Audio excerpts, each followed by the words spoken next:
RCM कहता है कि तुम अगर पैसे को भूल भी जाओगे तो आरसीएम तुमको पैसा देना नहीं भूलेगा। और मैं जब ऐसी बातें करता हूँ तो लोग कहते हैं कि टीसी जी तो सबको साधु बनाना चाहते हैं, सबको कंगाल बनाना चाहते हैं। आपको समझ में आती ही नहीं है। मैं तो आपको माला माल बनाना चाहता हूँ।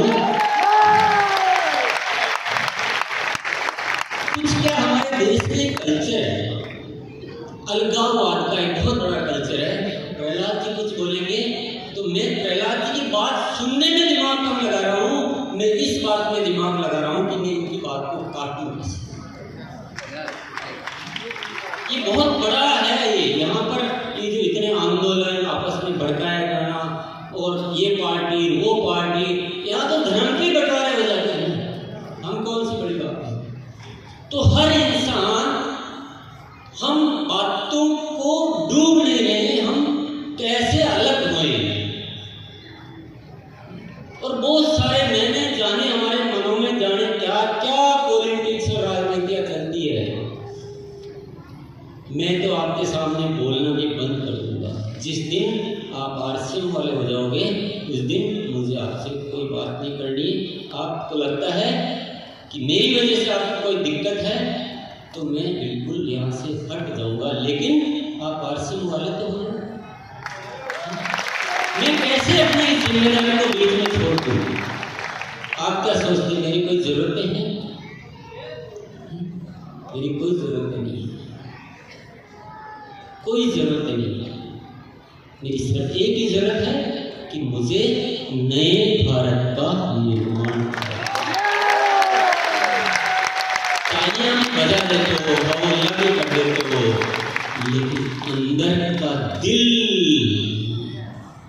अंदर के जज्बात जब तक प्रकट नहीं होंगे तब तक कुछ नहीं होगा। मेरे साथ आपको ख्याल तो वही आ रहे हैं, रॉयल्टी कैसे आएगी, सितंबर आ रहा है, एनिवर्सरी में कैसे मिलेगी, ख्याल तो वही चल रहे हैं। बात सुनने से, ताली बजा देने से थोड़ी दिल बदल जाता है।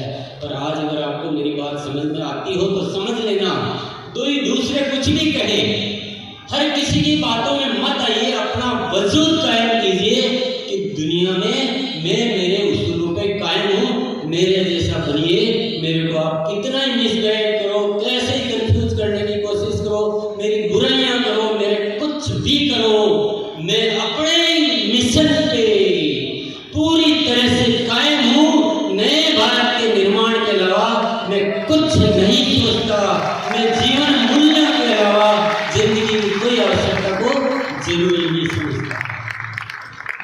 मुझे कितना मिसगाइड करो आप, लाख मुझे समझाओ कि ये हो नहीं पाएगा, मैं कहता हूँ हो पाएगा, नहीं हो पाएगा वो ऊपर वाला जाने। मेरी टेंशन नहीं है, मेरी टेंशन तो ये है कि जो ऊपर वाले ने मुझे दिया है उसके लिए मेरा कतरा कतरा काम आना चाहिए।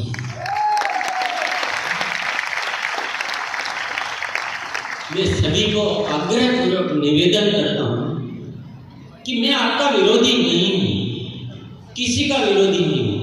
मैं आपको सही मार्ग बताता हूं क्योंकि ये मेरी जिम्मेदारी है।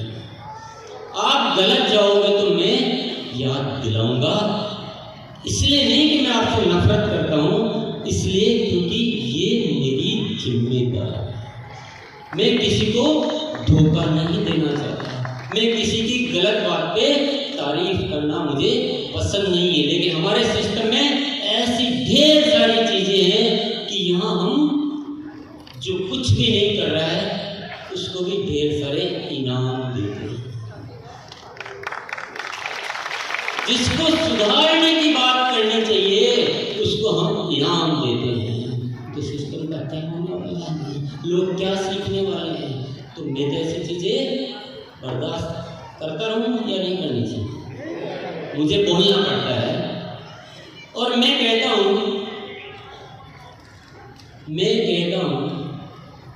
आपको बहुत ज्यादा बात आज नहीं करूंगा, आपको मेरे साथ रहना पड़ेगा। अगर आपको लगता है कि आप एक दिन में बदल सकते हो सब कुछ, तो आपकी मर्जी है, पर साइंस ये कहती है कि जब आपके भीतर के बदलाव होते हैं तो उसमें बहुत दिनों तक अभ्यास करना पड़ता है, बहुत दिनों तक साथ रहना पड़ता है, क्योंकि हमने तो जिस माहौल में रहे वही तो हमने सीख लिया, वही से तो पकड़ लिया सब कुछ। पर थोड़ा ख्याल तो करो कि मानवता किधर जा रही है। क्या मानव ऐसा होना चाहिए? क्या इंसानियत इसी को कहते हैं? क्या धरती पर लड़ाई झगड़े नफरत यही हमारा जीवन है? और ये प्राण गीत का एक शब्द जो है वो रूह की आवाज़, वो रूह की आवाज़ है। और इतने बड़े बदलाव के लिए क्या आपको लगता है कि हमें बातचीत जारी रखनी चाहिए, हमें साथ बैठना चाहिए कि नहीं? ईमानदारी